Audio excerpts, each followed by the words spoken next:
Totoo nga ba na ang 14K na ginto ay nabubura sa bato kapag kinuskus mo at nilagyan mo ng abo at asido? Yan po ang ating tatalakayin sa video natin ito. Ito pa ay usapang eksperto sa alahas. Lamang ang may alam.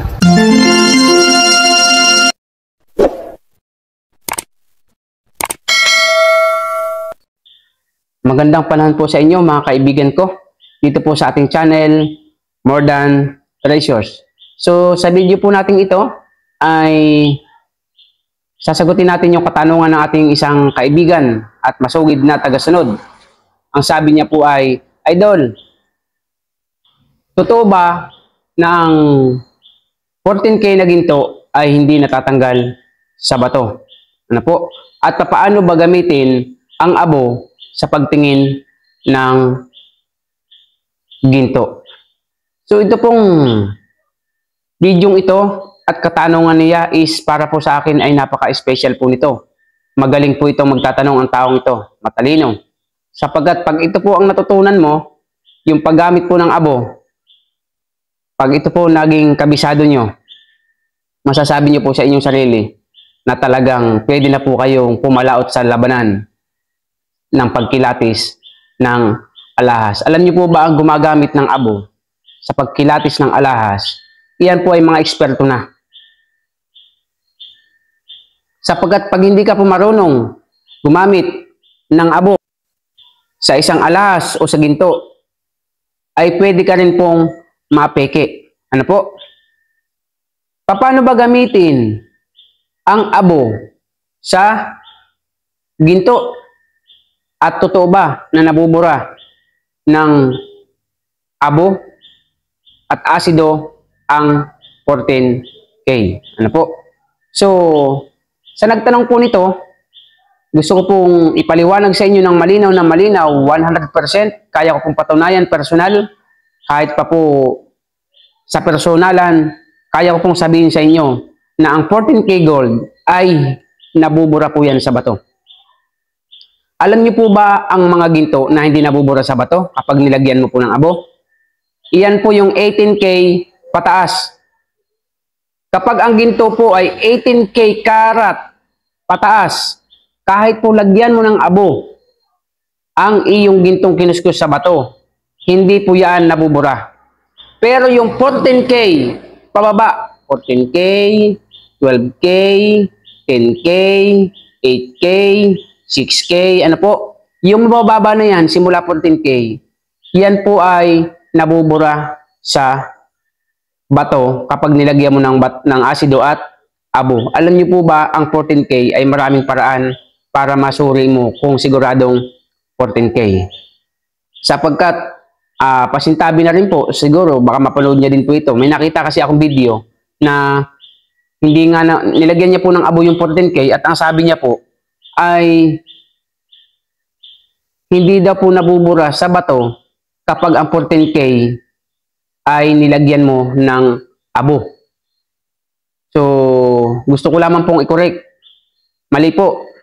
Ang 14K po is nabubura sa bato kapag nilagyan ng abo. Bakit?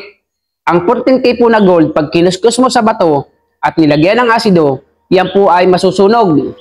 At lahat po ng gold na nasusunog sa asido, kapag yan po ay nilagyan mo ng abo, yan po ay nabubura. So ulitin ko, ang hindi po nabubura sa bato ay ang 18K pataas. Ngunit ang nabubura ay ang 14K pababa. Ngayon po ay i-actual po natin para maniwala po kayo na ang 14K po ay nabubura sa bato at ang 18K ay hindi. So, kunin ko muna ang mga mahiwaga kong gamit. Okay? Napakagaling po na nagtanong nito. At pag ito po ang natutunan nyo, yung paglagay ng asido at abo sa bato, pag ito po nakabisado nyo, sisiguraduhin ko sa inyo, maging magaling po kayo na alahero or asayer. Tandaan nyo po ha, iba po ang asayer, iba po ang latero. Ang gawa ng mag-aalahas po ay may iba't ibang kategory.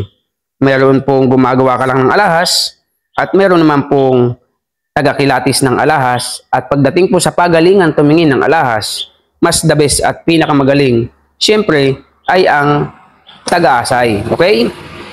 So, number 1 na kailangan mo ay ang bato, asido, syempre, basahan. May tubig din po dahil paglagay mo ng ginto sa bato na may abo, kailangan may tubig ka para hindi pumapasok ang iyong kamay. At syempre, higit sa lahat, meron kang ginto. Okay? So, ito po ay 18K. AU 750 ang tatak po niyan. Ito pong isa, 18K din, kabiyak na hikaw. Yan. Ito pong isa ay sumabit na sa kwintas. Ito po ay 14K. Okay, 14K po ito. Now, atin po itong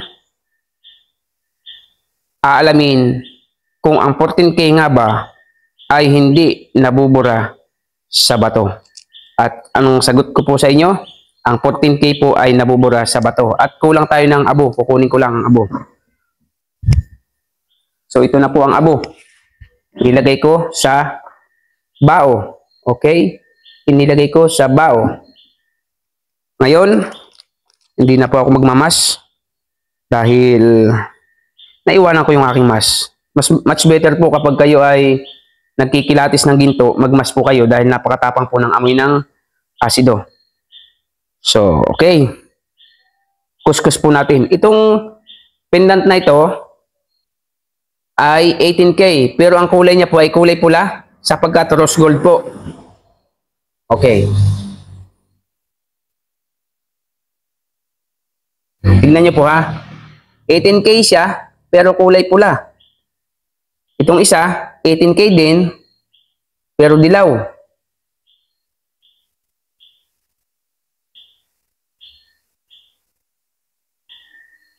Okay?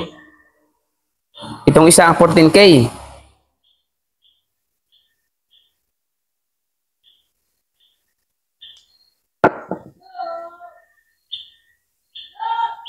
Lagyan na po natin ng asido. Siyempre, pag ginto ay hindi nabubura. May anino. Yan.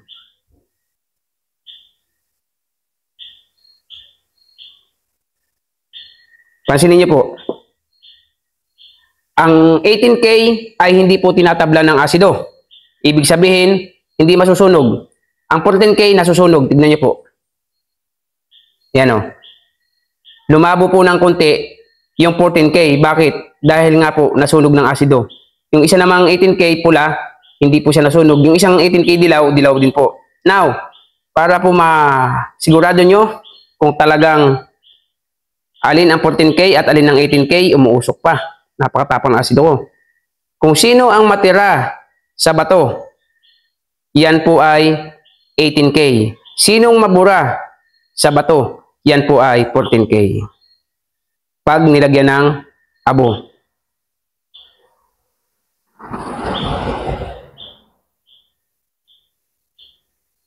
Ito po ay 14K. Itong unahin ko. Itong dalawang magkatabi ay 18K.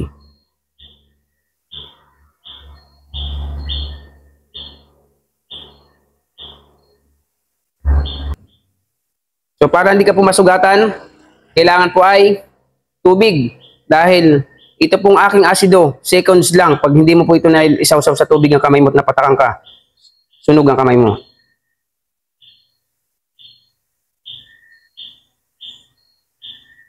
Okay. Tignan niyo po. Ang natira ay yung dalawang 18K. Ayan o. Yung 14K po, nawala po siya sa abo. Okay? So, ipapainal po natin ha. Isa lang. Para mas malinaw. Ito po yung 14K. 14K.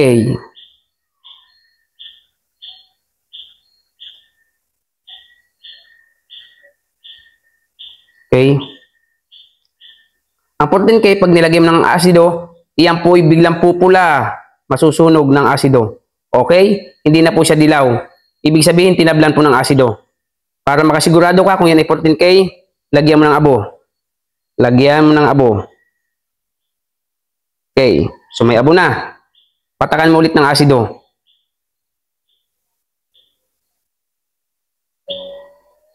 Pagpatak mo ng asido, kukulo yan. At saka mo po buhusan ng tubig.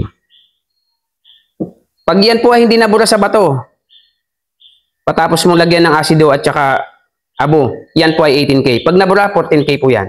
Apo. Oh. May nakita ba kayong natira? So, wala pong natira kahit konti. Ibig sabihin, yan po ay 14K. Dito naman tayo sa 18K. 18K. So, itong dalawa pong ito ay parehas 18K. Yan.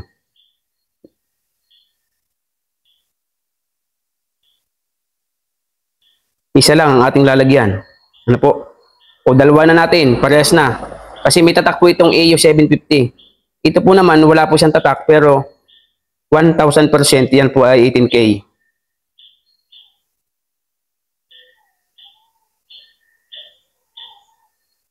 So, kita niyo po. Bagamat magkaiba sila ng kulay kasi rose gold yung isa, tignan niyo po kung mabubura sa bato pag nilagyan ng abo.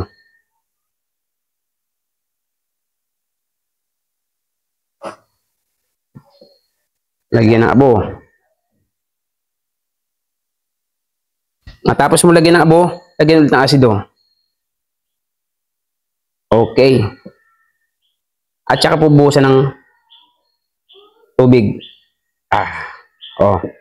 Tignan niyo po. So, pareho po silang hindi nabura sa bato. Yan po. Oh.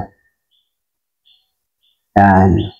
Kulay pula lamang yung isa dahil nga po rose gold. Yan po. Oh. Ang kita, hindi po nabura sa bato. Yung isa po ay kulay pula kasi nga po ay rose gold. So, malinaw po ha.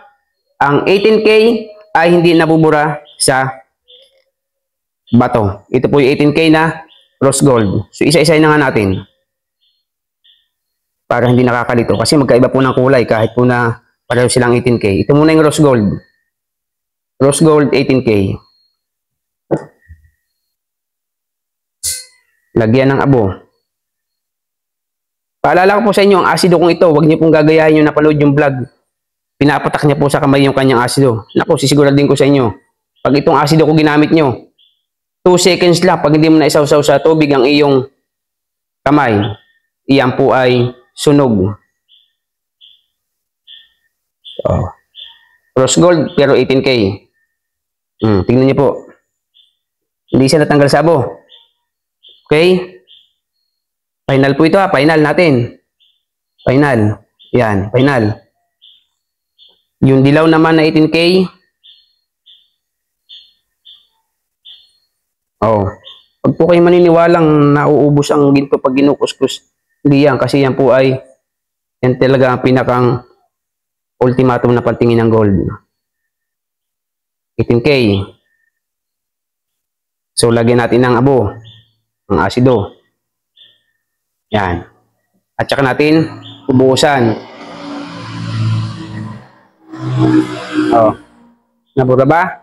So, hindi po kasi 18K. So, final, tignan po natin itong 14K. Pagkatapos nyo pong ganyanin, kasi matitira po talaga ang ginto niya kasi 18K yan eh.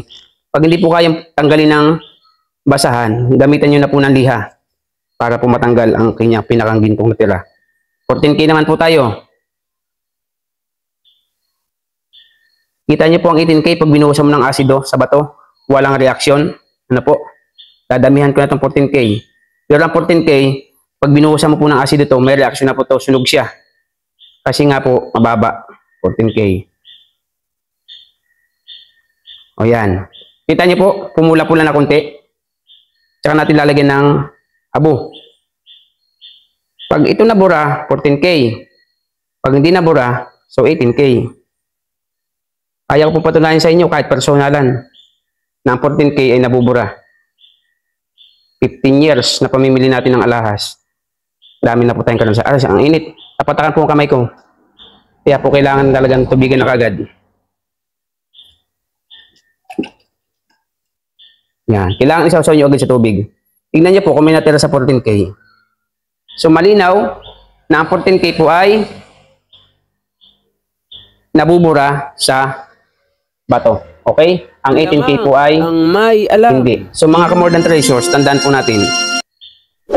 Ang tinuro ko pong ito sa inyo ay napaka-very special. Ano po? Dahil ang alam ko po ay mga eksperto lamang talaga ang may kakayahan na gumamit po sa tamang paraan ng abo at asido. Hindi ko sana po ito ibablog eh. Kaya lang, i-request kayo. Kaya talagang pinagbigyan ko po kayo. So ito po yung ginamit ko. 18K. Walang tatakyan, pero standard po ang tawag dyan, 18K. Ito po naman, rose gold. Pero bakit dilaw? Kasi rose gold tinubog sa dilaw, kaya yung kunti po niyang kanto pinuskus ko, pula na. Kaya pag kinuskus mo sa bato pula, may tatak po ito, AU 750. Ito naman po ay 14K na bracelet. So marami pong salamat. See you on my next video. Sa mga bago, pakisubscribe, like, and share ang ating channel. Ano po? At kung nagustuhan niyo po, comment kayo sa baba. At sa lahat na may tanong, tanong lamang po kayo. Salamat po sa mga sumusuporta sa atin at dun sa mga nagsisend sa atin na picture sa ating More Than Treasures FB page. Huwag na po kayo magtatanong kung kayo po ay magagalit kapag sinagot ko po kayo ng tama. Ano po? Sapagkat hindi ko naman sinabing may nagagalit. Dahil pawang katotohanan lamang po ang ating sasabihin. Alanganin naman sabihin kong orig kung peke. Ano po? At doon din po sa mga gustong mang-scam sa akin, huwag na po nyo ituloy ang inyong binabalak. Napakarami ko na pong karanasan yan. Napakarami pong sinesend sa akin na kung ano-ano sa ating FB page. May gold bar pa. Kailangan lang daw ng 10,000 para daw makuha. Baka siwan tamad. Makumbinsi nyo. Pero tayo, iba po talaga ang may alam. Dapat sapagkat ang kaalaman ay higit pa po yan sa ginto. Sapagkat ang kaalaman ay kayamanan. Marami pong salamat. See you on my next video again. God bless po. Lamang ang may alam.